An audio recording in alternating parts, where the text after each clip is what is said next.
남자분도 어깨에 힘 좀 주시고요. 오늘은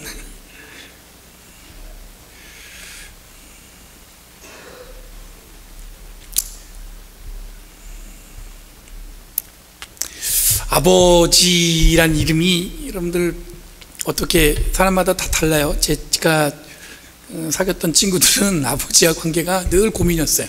저도 그랬고.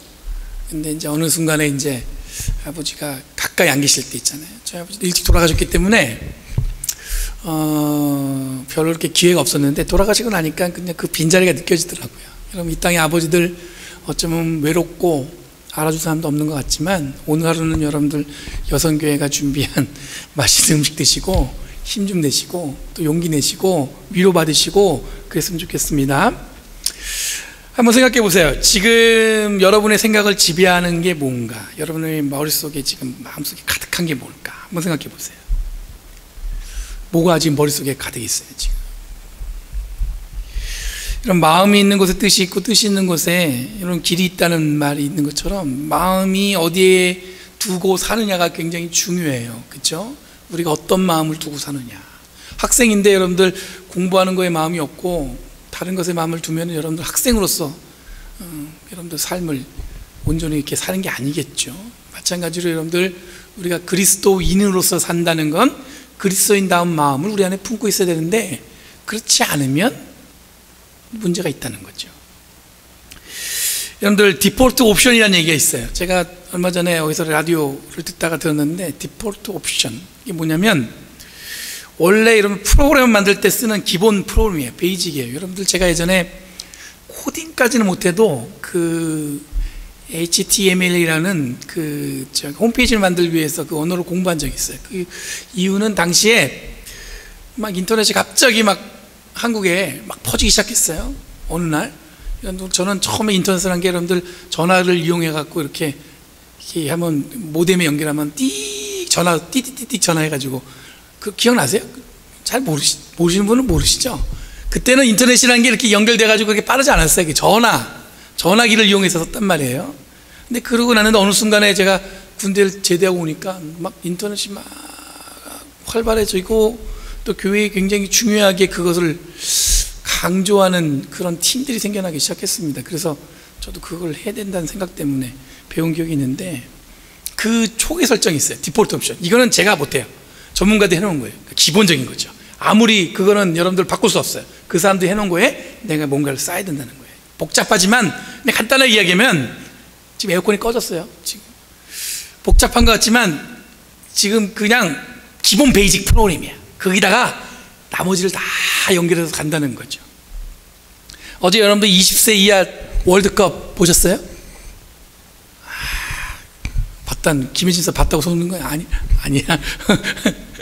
여러분 보셨어요?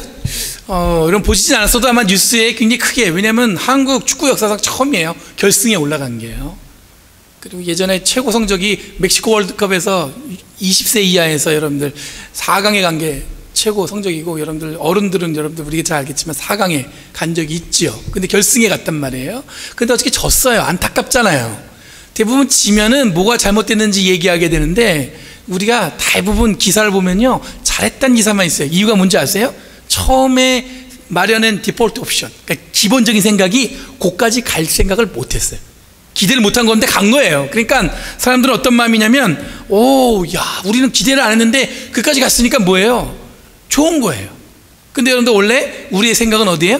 8강 정도 가면 잘하는 거지. 그게 우리가 갖고 있는 뭐예요? 디폴트 옵션이라는 개념이에요. 요즘에 여러분들 이런 디폴트 옵션이라는 게 여러분들 계약서에만, 여기 프로그램만 쓰는 게 아니고요, 근로계약서 쓸 때도 여러분들 디폴트 옵션을 쓴대요. 그래서 여러분들 그 처음에 계약서 쓸 때 체크하는 게 있는데, 근로 예를 들어서 노동조합에 가입하겠습니까? 그럼 체크하면은 그냥 자동으로 되는 거예요. 아니면 육아휴직을 사용하실 겁니까? 이런 거 쓰는 거예요. 그래서 근로계약서에 그거를 체크를 하면은 대부분들이 그걸 안 본대요. 그래서 자기는 별로 관심이 없는데도 노동조합에 가입이 돼갖고 평생을 이렇게 사는 분도 계시고, 또 여러분 그걸 통해서 뭐냐면 자기가 그렇게 계약을 한 걸로 여러분들 딱 정해지는 겁니다. 근데 그 계약서를 바꾸려면 어떻게 되냐면 그냥 바꿔지는 게 아니라 처음부터 다시 써야 되는 거예요. 처음에 디폴트 옵션, 그러니까 그거를 처음에 기본적인 거를 그렇게 했기 때문에 바꿀 수가 없는 거예요. 그래서 아예 어떻게 해야 되는 거예요? 다시 계약을 쓰지 않으면 안 되는 거예요. 그 정도로 여러분들 그 디폴트 옵션이라는 개념은 굉장히 기본적인 뭔가예요. 기본적인 뭔가. 여러분, 기독교인에게도 기본값이라는 게 있습니다. 기본값. 그게 뭐냐면, 기독교인 하면 여러분들 우선적으로 우리가 뭐라고 얘기하냐면 예배를 정기적으로 드리는 사람이 있죠. 우리가 이해할 때 그냥. 그리고 뭡니까? 교회에서 봉사하는 사람.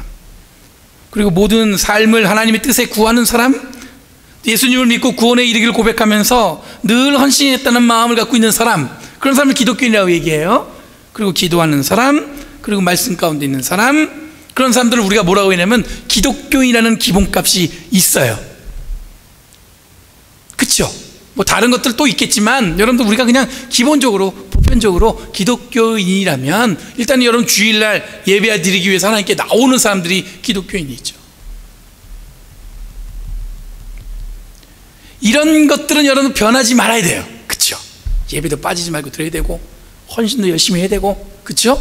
그리고 여러분들 기독교인으로서 여러분들 그 삶을 이 땅에 사는 것은 기본적인 것은 바뀌지 말아야 돼요. 다르게 표현하면 여러분들 우리 각자 그런 것들이 다 주어졌는데 중요한 건 뭐냐면 원래 기독교인이 그래야 된다는 것, 이 디폴트 옵션을 여러분들 우리 마음의 세팅을 기본적으로 세팅을 하기 위해서는 그 전에 가졌던 기본적인 옵션을 다 지워낸 다음에 다시 세팅을 해야 되는데 대부분이 어떻게 되냐면 예전에 살았던 그 모습은 그대로 있고 거기다가 덮어씌우기라는 거예요. 그러니까 뭐예요? 이 워킹이 제대로 돼야 되는데 워킹이 잘 안 될 때가 있어요. 예를 들어서 이런 거예요.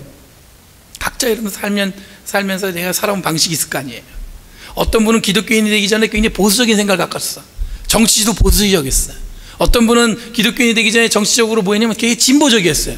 근데 기독교인이 된 다음엔 여러분들 그게 진보냐 보수냐 이것 때문에 우리가 갈등을 일으킬 이유가 없는 거예요. 왜냐하면 그걸 여러분들 우리가 어떻게 되면 다 지워내고 새로 세팅을 했기 때문에. 왜냐하면 하나님의 사랑이 더 커요? 아니면 내가 진보냐 보수가 더 커요? 하나님의 사랑이 더 큰 거예요. 근데 대부분 어떻게 되냐면 내가 진보적이냐 보수적이냐 이거에 목숨을 걸어요. 그러니까 제가 한 예로 든 거예요. 그러면 다른 것도 있어요. 내 삶의 모습, 내가 보는 삶을, 세상을 보는 관점. 근데 그런 것들도 여러분들 어떻게 보면은 깨끗하게 다 비워내고 새롭게 온전한 기독교인이라는 디폴트 옵션을 쫙 세팅을 해놔야 되는데 그게 아니라 예전에 가졌던 마음과 지금 기독교인의 마음을 갖다 이렇게 덮어 씌우다 보니까 뭐예요? 변한 것 같은데 변한 것 같지 않은. 그러니까 무슨 얘기냐면 워킹이 100% 100% 돼야 될 것 같은데 안 될 것 같은 그런 애매한 모습을 갖추고 있다는 거죠. 이런 의미에서 보면 여러분 성령이 바로 우리를 어떻게 하냐면 기존의 모든 것들은 다 지워내버리고 새로운 삶으로 초대하는 그런 에너지가 성령인 줄 믿습니다.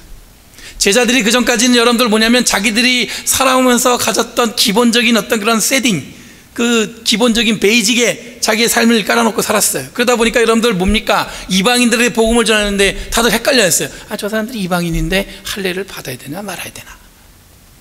그것 때문에 교회 안에 갈등이 많았어요. 지금이야 뭐 그런 문제가 아무것도 안 되지만 그런 문제들 때문에 여러분들 원래 그리스도인의 사랑과 하나님의 은혜, 여러분 그것만 여러분 포커스하고 있어야 되는데 그게 아니라 다른 것들이 여러분들 자꾸 교회를 힘들게 하는 것들이 막 생겨나기 시작한 거예요. 초대교회 때. 여러분 어떻게 보면 여러분 기계적 용어로 이렇게 설명하면 무슨 의미가 싶은데 제 마음은 뭐냐면 제가 성령을 일주일 동안 생각했단 말이에요. 성령 강림절, 우리가 성령에 대해서 얘기하는데 성령이 우리에게 왔다는 의미는 뭐냐면 우리의 삶이 방향을 저쪽으로 늘 보고 있었단 말이에요. 제가 저곳을 향해서 늘 내 삶의 목적이 있었어요. 근데 성령 받은 우리들은 이제는 뭐냐면 더 이상 저길 보는 것에 관심이 없어지는 거예요. 그리고 다른 방향을 통해서 가는 거죠. 우리가 이거를 여러분 기독교 용어에서 뭐라고 하냐면 회개라고 얘기하는 거예요. 성령 받았다 하면 여러분 뭐냐면 우리가 늘 보는 방향이 아닌 다른 방향을 보는 그대로 내 삶의 기본적인 세팅을 바꿔야 된다는 거예요. 그래서 제가 이걸 어떻게 고민하다 보니까 제가 라디오 듣다가 디폴트 옵션이라는 얘기 듣고 아 그래 우리가 어떻게 보면 그것을 기본적인 어떤 프로그램인 그 베이직을 걷어내지 않고 자꾸 그냥 덮어 씌우기만 하니까 이게 제대로 워킹 안 한 거 아닌가, 이런 마음에서 제가 말씀드리는 거죠. 여러분, 오늘 말씀은 잠언입니다. 잠언하면 여러분 지혜가 먼저 딱 떠오르죠. 잠언서. 오늘 본문에 보니까 지혜가 우리를 부른다고 얘기하고 있어요. 우리가 지혜를 배우는 게 아니라 지혜가 우리를 불러요.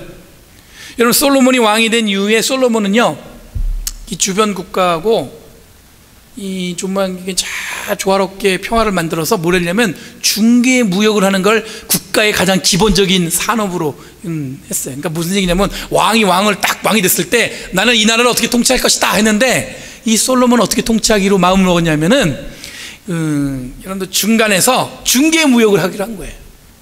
왜냐하면 이스라엘이 지리적으로 북쪽에는요 메소포타미아 문명이 있어요. 남쪽에는 뭐가 있어요? 이집트 문명이 있어요. 지리적으로 뭐냐면 그 두 큰 문명이 서로 물건을 주고받으려면 꼭 이스라엘을 통과해야 돼요.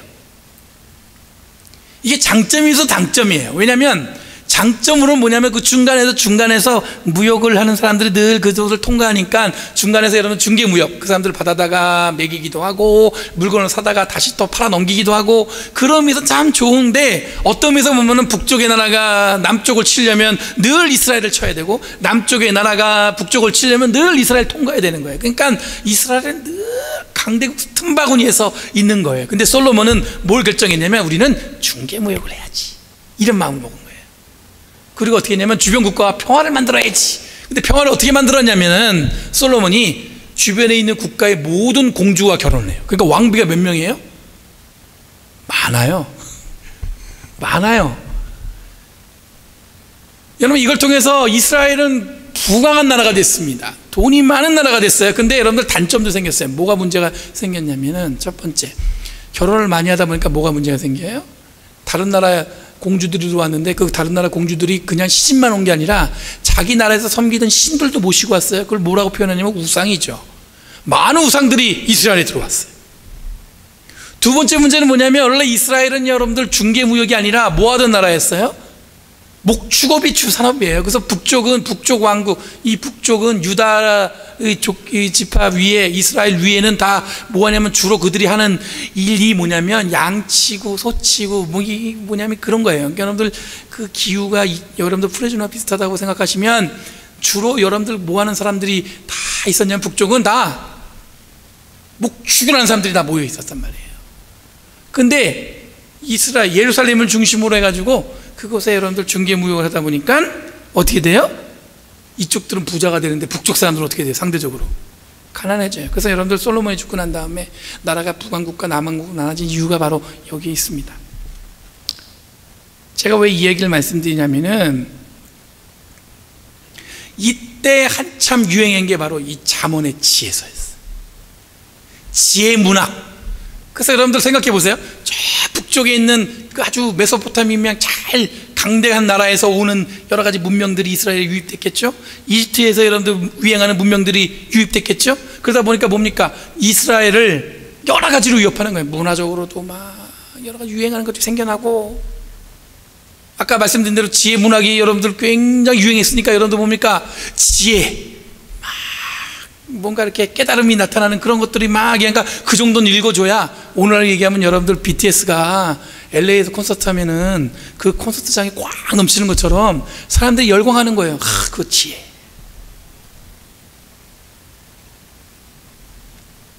그런데 여러분들, 이 잠언은 왜 기록됐냐면 그 지혜가 막 차고 넘쳐요. 사람들이 그걸 위해서 막 열광하는데, 이 잠언은 뭐라고 했냐면 그 모든 지혜의 근원은 어디서 온다? 하나님으로부터 오는 거다. 사람들이 인간의 지혜가 막 대단하고 하지만 결국엔 그 지혜는 어디서 오는 거다? 하나님으로부터 오는 거다. 이 잠언은 여러분 하나님의 영을 지혜라고 부르고 있습니다. 사람들이 유행하는 틈바구니의 지혜의 근원이 하나님임을 증거하는데, 이 잠언 기자는 지혜가 우리를 부르고 있다고 얘기해요. 이 지혜를 여러분 긍정적으로 표현하면서 여러분들 그 지혜가 부른다는 건 하나님이 우리를 부른 것과 마찬가지라는 거예요. 진정한 지혜는 우리가 습득하고 배워서 깨달아지는 게 아니라, 진정한 지혜는 뭐예요? 하나님이 우리를 부르실 때, 우리가 그 부르심에 응답할 때 진정한 지혜 가운데 우리의 삶을 놓을 수 있다는 거예요. 여러분, 세상은 자기들의 지식을 뽐내지만 우리들이 진정으로 고백하는 지혜는 뭐예요? 우리를 어떻게 해요? 부르고 계신다는 거예요. 세상이 뽐내는 지혜가 아니라 어디로요? 하나님이 근원으로 나오는 지혜로 우리를 불러내신다는 거예요. 여러분, 지혜를 찾기 위해 삶을 열어가는 자들은 향해 잠언 기자는 오히려 진정한 지혜는 우리를 부른다는 것으로 하나님이 우리를 부르는 것과 같다는 거라고 이야기하고 있어요. 그러니까 여러분들, 우리가 세상에 너무 많은 지혜가 있고 똑똑한 사람들 많이 있지만 결국에 우리가 고백하는 게 뭐냐면 하나님이 우리를 부르신 것 그 이상은 없다는 거예요. 지금 우리가 살아가는 시대는 여러분들 역사상 가장 풍요로운 시대죠. 그렇죠? 풍요로운 시대예요. 첨단 기기가 우리의 삶을 편하게 합니다. 인간의 지식을 통해서 만들어낸 과학은 많은 이들이 여러분들 하나님을 찾는 것보다 무슨 하나님보다 신보다도 뭐예요? 인간의 이 지적 능력이 얼마나 뛰어난데 이렇게 얘기할 수 있을지 몰라요. 원래 여러분, 종교라는 것은 여러분들 원래 두려움에서 시작했어요. 뭔가 이 두려움. 그런데 여러분, 인간의 지식으로 이 두려움을 해석하고 두려움을 이겨낸 능력을 인간이 가졌다고 생각하고 있는 거예요. 지금 요즘에 여러분들 자동차가 스스로 운전하는 시대예요. 오토파일럿이 해가지고 요즘에 차가 나오면 딱 세팅하면 차가 내비게이션 따라서 내가 안 만져도 차가 운전해서 가요. 아직 뭐 100% 이런 여러분들 완벽한 건 아니에요. 그래서 여러분들 만약에 공항에 비행기 타러 가면 차를 몰고 가서 딱 타고 어떻게 해요? 자기 내리고 비행기 타라고 차는 딱 집으로 누르면 차가 혼자서 집에 가는 거예요. 그 자기 비행기도 내리면 어떻게 돼요? 딱 컬하면 어떻게 해요? 빈 차가 와갖고 자기를 태우러 픽업하러 오는 거예요. 그게 지금 고리래요. 그게 목표래요. 제가 얼마 전에 뉴스에 봤더니 예전에 여러분들 농사 지려면 우리 한국에서, 한국 얘기예요. 한국에서 벼농사 지려면 사람들이 많잖아요. 요즘에 뭐 이양기라고 해가지고 벼도 이렇게 사람이 운전하면서 툭툭 씹는데 요즘에는 여러분들 뭐냐면 그 뭐예요? 그 날아가는 거. 이게 뭐예요? 드론으로 씨를 뿌리고요. 그리고 이양기도 사람이 운전 안 하는데요. 이렇게 딱 세팅만 딱 컴퓨터로 세팅해놓으면 그 범위에서 자기가 알아서 하는 거예요. 그러면서 농부 할아버지가 나와서 하는 얘기가 뭐냐면 옛날에는 이 옆에 사람 저 사람 다 불러갖고 농사 졌는데 이제는 나도 앉아서 이렇게 찬바람 맞으면서 이렇게 핸드폰으로만 해도 벼농사를 질 수 있다는 거죠. 얼마나 편리하게요. 옛날에 여러분들 그 농사 질 때 그렇게 안 줬잖아요. 옆에 사람 이 집 모내기 한다면 우르르 가서 모내기 해주고 저 집 가서 모내기 해주고, 그게 우리가 그렇게 하는 지혜였거든요. 근데 이제는 뭐냐면 기계가 그걸 한다는 거예요. 대단하죠. 아마 잠언이 기록될 때도 아마 이런 생각으로 가득했을 거예요. 얼마나 대단하냐면 이렇게 지혜가 놀라운데, 인간의 이렇게 지혜가 놀라운데 뭐 하나님 별로 관심 없죠. 그 당시에도 그랬다는 거죠. 역사적으로 보면 여러분들 늘 인간은 자신들이 만들어낸 업적을 맹신했습니다. 그리고 신을 부정했습니다. 첫 번째 사건이 여러분들 우리가 큰 원죄라고 얘기하는 선악과 사건이 있죠. 그건 뭐냐면 그 선악과를 따먹으면 어떻게 된다는 거예요? 하나님이 볼 수 있는 걸 나도 볼 수 있다. 이 욕망 때문에 여러분 따먹은 거예요. 그러니까 죄가 어떤 게 죄냐면 하나님의 말씀을 거역한 게 죄가 아니라 뭐가 죄였냐면 하나님이 볼 수 있는 걸 나도 보고 싶다는 욕망. 두 번째는 뭐예요? 성경에 나오는 게 바벨탑 사건이에요. 사람들이 막 늘어나면서 여러분들 건축 기술이라는 게 만들어졌어요. 예전에는 조그맣게 1층 집 졌는데 처음에 2층 집 짓고 3층 집 짓고 나중에 보니까 탑도 쌀 수 있을 것 같거든요. 그러면서 하는 생각이 뭐냐면 탑을 높게 쌓아서 어떻게 되는 거예요? 우리가 인간이 뭐가 하나님 같아질 수 있다, 이런 마음을 먹은 거예요. 어떻게 된 거예요? 다 똑똑해지면서 생겨난 생각들이죠. 그 이후에도 여러분들 여러 가지 사건들이 있지만 성경 이후에도 여러분들 보시면 산업혁명 이후에 여러분 제가 말씀드렸던 것 같은데 인간의 지혜가 출중했어요. 막 기계가 만들어지고 막 자동차가 기차가 막 다니니까 사람들이 생각했어요. 이야, 인간이 이렇게 똑똑한데 하나님은 어디 계시냐? 사람들이 다 그렇게 얘기했어요. 그러면서 여러분들 얼마 있다가 여러분들 뭐가 터졌어요? 1차 세계대전이 딱 터지니까 무슨 생각이 들어요? 야, 무슨 인간의 희망이 있어? 인간이 이렇게 죄가 많은데. 그럼서 하나님께 돌아졌습니다. 2차 세계대전 때도 마찬가지입니다. 그 전까지 인간들이 만들어낸 지혜, 이걸로 인하는 엄청난 문명이 우리를 굉장히 구원해 줄 것처럼 생각했습니다. 근데 전쟁을 통해서 사람들은 다 돌아왔어요. 야, 인간에게 무슨 지혜가 있느냐, 이렇게 부족한데. 이처럼 여러분 경험적으로 이렇게 많은 일들이 우리에게는 늘 반복적으로 일어났어요. 당시 잠언을 기록할 때도 이런 분위기였다는 것입니다. 그때 그래서 잠언은 주님이 모든 것을 앞서서 일하셨다고 고백하고 있는 거예요. 지혜가 우리에게 오기 전에 벌써 주님은 그것을 준비하셨고 주님께서 이 모든 것을 주관하셨다는 것을 강조하고 있습니다. 하나님의 영이 곧 지혜의 모양으로 오늘 본문에 등장합니다. 그리고 이 지혜의 모양은 이미 계획된 하나님의 손길에서 시작된다고 얘기하고 있습니다. 세상에 어떤 것도 하나님을 앞서갈 수 없다는 것이 오늘 본문이 하고자 하는 이야기예요. 아무리 세상이 지혜가 뛰어나지만 하나님의 능력이 보다 뛰어날 수 없다는 거죠. 그렇게 사람들이 신봉하고 간증하는 지혜는 곧 하나님의 계획과 놀라운 능력을 통해서 우리에게 주어지는 것일 뿐 지혜와 지식이 우리를 구원할 수 없음을 분명하게 이야기하고 있어요. 굉장히 추상적인 얘기 같죠. 여러분, 우리들 삶에서도 늘 이게 반복적으로 일어나고 있다는 걸 한번 생각해 봐야 돼요. 지금 우리들이 살아가는 시대의 디폴트 옵션이 뭡니까? 즉 기본값은 하나님보다 인간의 지혜와 능력이 있다는 사람들이 많이 있습니다. 많은 분들이 더 이상 교회를 찾지 않습니다. 내부적 비판도 있고 오래전부터 있었고 이를 극복해야 된다는 자성의 목소리가 나온 지가 오래지만 여러분들 교회가 잘 변화되지 않고 있어요. 우리 신앙생활도 예전 같지 않단 말 하죠. 옛날에는 정말 뜨겁게 기도하고 하나님만 바라보는 그런 신앙생활이었는데 요즘에는 뭐예요? 그렇지 않아요. 예전 같은 관심, 에너지, 능력이 없다고들 생각합니다. 그 이유는 뭐냐면 많은 분들이 하나님의 능력을 기대하기보다는 현실에 보여지는 현상이 우리의 삶을 이끌어간다고 믿기 때문에 그래요. 하나님께 기도함으로 하나님이 이끄시는 것을 기대하고 소망하는 마음보다는 뭐예요? 현실을 이렇게 보면은 딱 계산해 보는 거예요. 딱 굴어보니까 이거 잘 안 될 것 같은데 이런 마음이 먼저 앞섰다는 거죠. 보이지 않는 것을 위해서 기도하고 소망하는 것보다 보이는 것에 목을 매다 보니까 여러분 하나님의 능력을 기대하는 것이 줄어들었어요. 여러분 이런 시대는 예전에도 있었고 앞으로도 있을 것입니다. 그런데 우리들이 확인해야 될 것은 뭐냐면, 극복해야 될 건 뭐냐면 하나님이 우리를 부르셨지 우리가 하나님을 찾아온 것이 아니라는 것을 여러분들 분명히 기억하셔야 돼요. 하나님이 우리를 부르셨어요. 하나님께서 우리를 사랑하신 것이지 내가 사랑한 것이 아니에요. 착각하지 말아야 되는 거예요. 여러분 우리들 말에 신앙이 좋고 안 좋고 이야기할 때가 있는데 여러분 신앙이 좋은 기준은 우리들의 눈으로 판단하는 것이 아니에요. 우리 입으로 얘기할 수 있는 것도 아니에요. 그러니까 착각하지 말아야 되는 거예요. 왜 착각이라는 표현을 제가 썼냐면 여러분 우리가 아는 것이 다 전부라고들 생각할 때 여러분들 제가 착각이라고 표현한 거예요. 여러분들 한번 생각해 보세요. 내가 아는 것 이상으로 하나님이 역사하신 걸 경험한 적이 있으세요? 없으세요? 내가 기대했던 그 이상으로 하나님이 말씀하신 그런 놀라운 일들을 경험해 본 적 있으세요? 없으세요?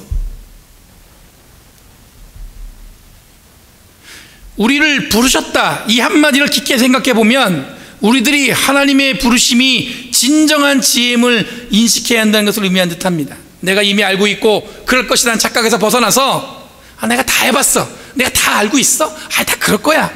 근데 이걸 벗어나서 부르신 분을 향해서 내 마음을 열고 헌신하는 삶을 살아가는 것이 지금 우리들이 해야 될 일인 줄 믿습니다.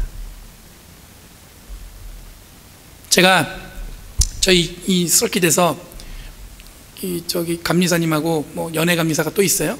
그 연애 감리사님 주로 하는 일이 뭐냐면 그 교회 개척하고 교회를 갖다 이렇게 바이탈리티, 그러니까 생명 있게 하는 건데 그분이 늘 강조하는 게 뭐냐면 전략적이에요. 전략이 뭐냐면 딱 계산을 해봐가지고 이쪽 로컬에는 뭐 인종수가 누가 더 많고 이쪽엔 누가 있기 때문에 이쪽에는 어떤 교회를 개척해야 된다. 굉장히 그럴싸합니다. 와 그래. 그래서 우리 교회도 쳐봤더니 이쪽 근처에 한인들 몇 명 사냐 했더니 반경 20마일 안에 여러분들 한국 사람이 2명, 1명 살아요. 그럼 여러분들 한인교회가 있으면 안 되는 거잖아요. 여기에 그렇게 계산하면. 제가 무슨 퀘스천이 생겼냐면, 의문이 생겼냐면, 여러분들 요즘에 교인들은요 좋은 교회 가요. 아무리 멀어서 운전해서 내 동네 교회, 로컬 교회 안 간단 말이에요. 그러니까 우리가 계산하는 것 말고도 그 계산을 넘어는 여러분들 또 다른 변수가 또 있다는 거죠. 근데 그거는 생각 안 해요, 대부분이. 왜냐면 지금 일을 하기 위해서는 뭐가 필요한 거예요? 뭔가 객관적이고 뭔가 여러분들 눈에 보이는 거, 그게 필요한 거예요. 근데 여러분들 우리가 살아가는, 믿음으로 살아간다는 것은 여러분들 보이지 않는 것, 눈으로 확인되지 않는 것을 여러분들 추구하면서 사는 게 신앙 아니겠어요? 우리가 잘 알아요, 얼마나 여러분들 교회가 근데 여러분들 우리는 그것에서 더 이상 주저앉지 말고 그 너머에서 하나님이 역사하신 일을 기대하면서 살아가는 사람들이잖아요. 그럼 지혜가 우리를 불렀다, 하나님이 우리를 불렀다. 저는 이 한 가지에 제 가슴이 두근두근 뜁니다. 내가 찾아간 것이 아니고, 내가 지혜를 달라고 요구한 것도 아니고, 하나님 우리에게 지혜를 주셨고, 하나님 우리를 부르셨고, 우리를 사랑하셨어요. 내 의지와 상관없이. 이것부터가 벌써 기적이에요. 여러분, 성령께서 어떻게 오셨냐면 우리가 달라 해서 오신 게 아니에요. 우리에게 오셨어요. 지금 이 자리에도 함께 하신 줄 믿습니다. 온전히 그것을 붙드시고 하나님과 동행하시는 저와 여러분들 되길 간절히 바랍니다. 기도하겠습니다. 거룩하신 주님의 은혜 감사합니다. 주님의 뜻과 은혜가 우리에게 넘쳐나길 원합니다. 주님, 내가 생각하는 것 말고 하나님이 그렇게 하신 것, 그것에 주목하는 저희들 되게 하여 주셨고, 간절히 기도하는 가운데 아버지 하나님, 우리의 생각을 넘어선 주님의 놀라운 은혜와 사랑과 그 능력 가운데 우리 삶이 놓여져 있음을 고백하게 하여 주셔서 감사드리며 예수님의 이름으로 기도합나이다. 아멘.